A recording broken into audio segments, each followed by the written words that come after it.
What should you do when you receive your AED? Find out in this video.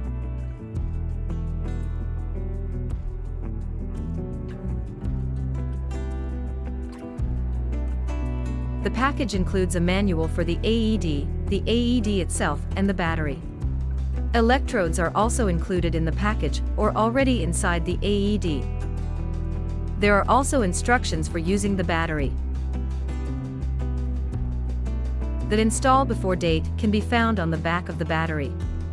The battery must be installed before this date.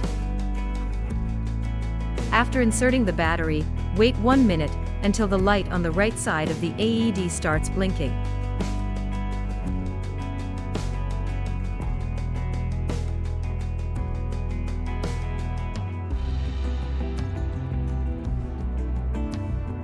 Then take the electrodes out of the plastic bag and connect them.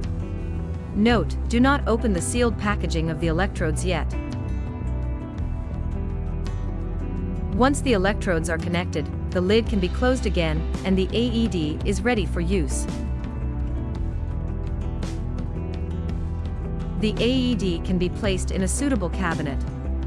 Please note, an alarm will sound when opening the cabinet.